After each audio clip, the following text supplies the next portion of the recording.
1억 내외의 자금으로도 부동산 임대 사업을 시작할 수 있습니다.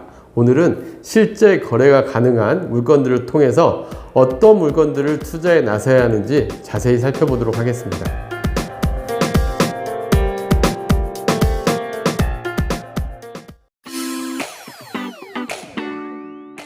안녕하세요. 월세고수TV의 최영식입니다. 네, 오늘 알려주실 내용은 무엇인가요?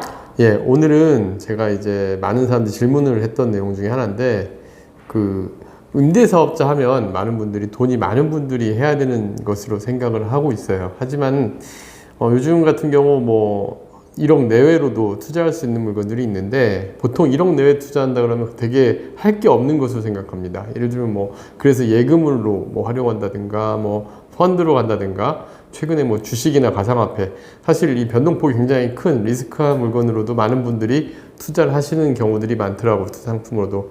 하지만 누구나 우리나라 사람들이라면 부동산 임대 사업에 대해서 관심은 갖고 있더라고요. 근데 일단 시작을 한번 해보는 게 중요한데, 이 시작을 하는 거에 있어 가지고 중요사항 중에 하나가 소액으로도 얼마든지 가능합니다. 그래서 사실 이 부동산 임대 사업용 물건들이 안정성은 주식이나 그다음에 가상화폐 같은 이러한 위험성 자산보다는 훨씬 저는 안정적으로 운영할 수 있다고 보거든요. 그런 안정적인 물건은 어떤 게 있는지 하나 살펴보도록 할 건데요. 소액으로 실제 저희 월세고수TV에서도 상담을 했던 분들, 1억 내외로도 얼마 전에 투자하신 분들도 계시고, 지금도 저한테 의뢰하시는 분들이 많아요. 그래서 한 1억, 2, 3억 내외에서도 물건을 알아봐 달라 그러면 실제 그 물건에 대해서 제가 찾아보고 실제 투자를 시켜드리기도 했고요. 오늘 바로 그러한 물건들, 지금 현 시점에서 저희가 거래 가능한 물건들을 한번 알아보고 거기에 맞게 해드렸는데, 전제 조건은 대출을 어느 정도 좀 활용하는 조건으로 했습니다. 그래서 1억 내외의 자금 투자 시에도 60% 이내의 대출을 받고, 그리고 리스크, 공실이 발생했을 때도 감당이 가능한 수준 정도가 어디까지까 했을 때 한 50% 이내까지의 대출을 받는다 한다면은 크게 무리 없을 거다라고 보고, 1억 내외의 자금으로 투자 가능한 3가지의 물건 형태를 가지고 여러분들이 한번 소개해보자 합니다. 네, 그렇다면 1억 내외로 투자할 수 있는 실제 투자 물건은 어떤 것들이 있을까요? 제가 오늘 총 3가지 물건 유형을 준비했어요. 왜냐하면 금액이 크면 물건의 형태도 다양해지고 또 되게 선택의 폭도 늘어나지만, 아무래도 1억 내외의 자금이라고 보니까 거기에 맞는 걸 선택하는 게 좀 한계는 있습니다. 그래도 위치도 괜찮고 공실 위험이 적을 물건들로 한번 선정을 해봤는데요. 첫 번째는 서울 역세권 대학가 주거용 오피스텔이었고요. 대략 원룸형 오피스텔이 대부분 차지합니다. 심지어 서울이고 역에서 도보 1분 거리에 위치해 있는 물건이었고요. 두 번째는 저희 사무실이 있는 마곡지구 섹션 오피스입니다. 전용 면적 10평 내외짜리 매물로 해서 실제 1억 이내로 투자 가능한 물건을 찾아서 여기에 대해 수익률이나 이런 걸 좀 장단점 비교를 했고요. 세 번째는 신도시 상가 중에 검단 신도시에 있는 학원 상가 물건이었습니다. 그래서 이 학원 상가 물건은 좀 그래도 규모도 있는데, 일단 임대 계약이 5년 완료가 돼 있고, 그래서 괜찮은 물건으로 1억 내외로 투자를 추천하기에는 괜찮은 물건들로 비교를 해봤는데, 먼저 장단점을 한번 볼게요.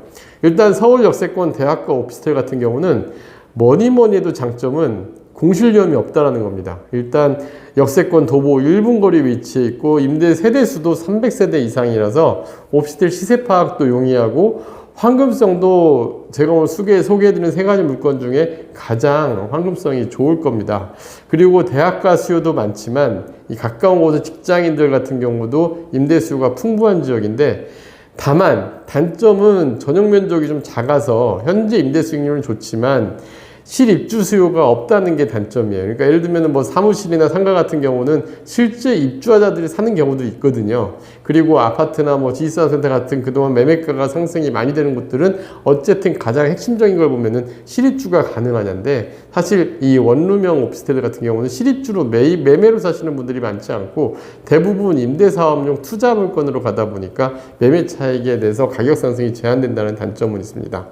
그리고 두 번째로 소개하는 물건 같은 경우는 마곡지구 섹션 오피스인데요. 이 마곡지구에는 재밌는 게 섹션 오피스라는 물량으로 전국에서 그래도 처음에 가장 공급량이 많았던 지역인데, 근데 위치가 지하철 3개 노선이 이미 들어와 있고, 그리고 주변에 대기업 입주들이 많이 되면서 역세권으로만 공급이 됐거든요. 이제 도시 기본 계획에 따라서. 그러다 보니까 입지가 좋다 보니까 처음부터 공실 없이 다 들어왔어요. 그래서 여기 같은 경우는 지금 현재 매매가가 많이 오르진 않았지만 일단 임대가 안정적으로 맞춰지면서 공실 없이 들어온 게 큰 장점이고요. 또 전용 사무실 건물로 사무 용도로 최적화된 물건들이 많이 있습니다. 그래서 향후에 이제 마곡지구가 점점점 더 확장성을 가져가고 있는데 기업들이 입주도 완료되고 하면 임대료도 충분히 오를 수 있는 여지가 있는 지역이라고 생각합니다.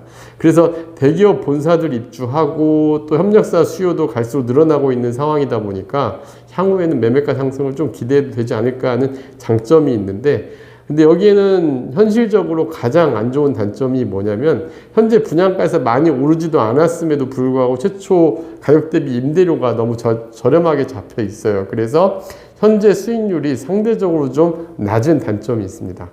그리고 세 번째는 이제 인구가 현재 2기 신도시, 3기 신도시 통틀어서 지금 현재 진행되고 있는 신도시 중에서 가장 큰 규모로 이루어지고 있는 검단 신도시의 학원상가인데요.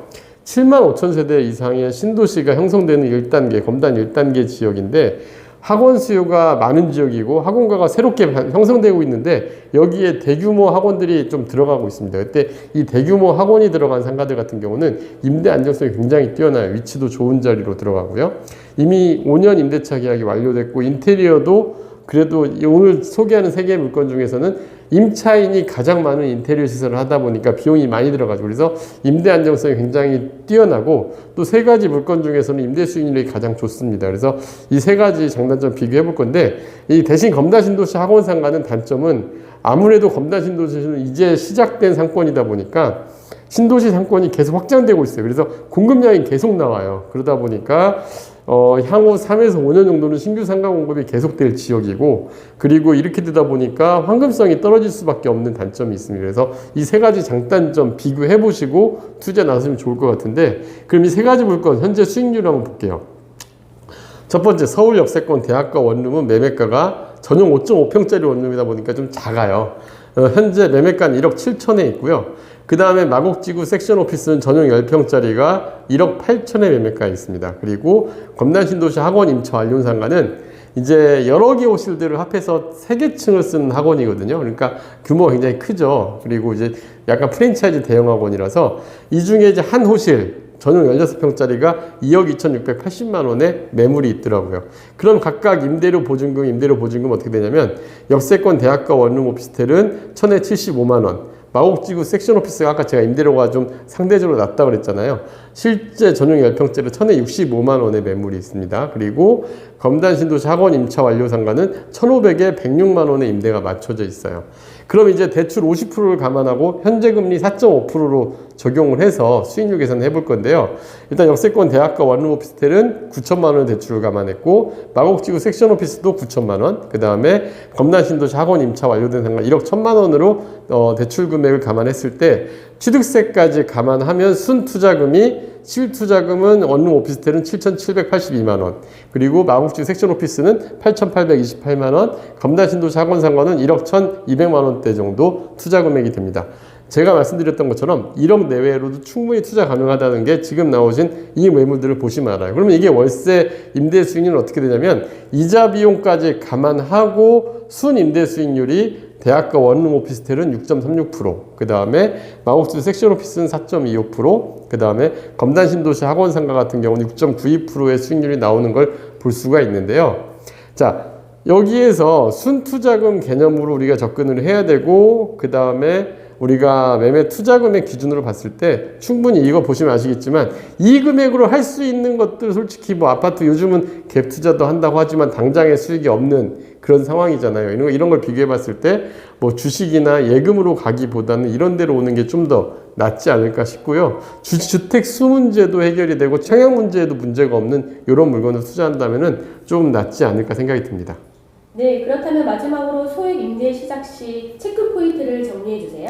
예, 소액 임대 사업으로 시작 시에는 많은 분들이 임대 사업에 대한 지식 없이 접근하는 경우들이 많다 보니까 잘못된 투자를 하는 경우들이 덜어 있습니다. 그러니까 자기 자본에 관계없이 뭐 10억대 물건 이런데 그때 계약금만 두고 투자했다가 계약금을 날린 사례도 실제로 봤고요.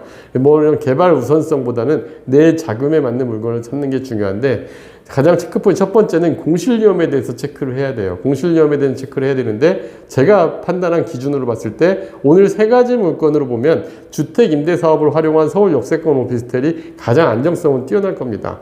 그 다음에 마곡 역세권 섹션 오피스 그리고 검단 하원 상가 순으로 볼 수 있는데 사실 이거는 큰 차이는 없지만 그래도 물건에 대해서 그냥 뭐 현재 임대 완료된 거 이런 거 제외하고 물건 자체로 보면은 수익률과 안정성은 반비례할 수밖에 없어요. 근데 현재의 수익 임대까지 맞춰진 거 감안한다 그러면은 사실 검단 학원 상가 그렇다고 공실 위험이 크다는 건 아닙니다. 하지만 이 세 가지를 물건 자체로 보면은 역세권 오피스텔, 섹션 오피스, 학원 상가 순으로 볼 수가 있고요. 반면에 이제 물건 임대 사업을 하다 보면 관리의 번거로움도 생각을 해야 돼요. 관리의 번거로움이란 건 뭐냐면은 임차인이 자주 바뀌거나 또 임차인이 임대료를 안 낸다거나 뭐 다양한 사례가 발생할 수 있는데 이런 걸로 감안해 본다 한다면 5년 임대 계약이 완료된 검단 학원 상가가 그 관리 번거로움은 가장 편할 것 같고요. 그 다음에 마곡 섹션 오피스, 서울대학가 역세권 오피스텔 같은 경우는 보통 한 번 들어오면 특히 대학가 같은 경우는 한 8개월에서 10개월 사이 한 번씩 임차인이 바뀐다고 봐야 되거든요. 그렇다 그러면은 좀 관리의 번거로움이 어쩔 수 없이 수반되는 거는 여러분들이 감안해야 되지 않나 생각이 듭니다. 자, 그리고 이제 처음 임대사업 시 중요 포인트를 하나 정확히 알려드리면 첫째는 내가 이 물건을 적절한 가격에 샀는지를 여러분들이 현장 확인을 반드시 하셔야 됩니다. 그리고 이 물건의 위치, 가격 절차성을 시장 조사를 반드시 해야 될 필요가 있고요. 두 번째는 임대 수익률을 고려해서 제가 현재 시장에 있는 매물들을 보면은 임대 수익률을 고려한다면 학원 특히 임대 완료되는 거 병원이나 학원이 임대 완료된 상가도 얼마든지 1억 자금으로 투자를 할 수가 있거든요. 이런 물건을 본다든가 아니면 안정성을 고려하면 주택 임대업을 통해서 서울 역세권 오피스텔로 접근하시는 것도 좋은 방법입니다. 그리고 이제 마곡의 섹션 오피스 같은 경우는 1억대로 투자할 수 있는 유일한 오피스 지역이 아닐까 생각이 들어요. 서울에서는 이런 물건 같은 경우도 한번 고려해 볼 필요가 있다고 보고요. 셋째, 가장 중요한 건 나의 상황을 고려해서 자금 기준으로 봤을 때 공실 발생 시에 자금 운영이 가능할 정도의 이자 비용 정도를 계산을 하고 거기에 맞게 투자에 나서는 게 제일 중요할 것 같습니다. 네, 다음 영상도 기대하겠습니다. 네, 감사합니다.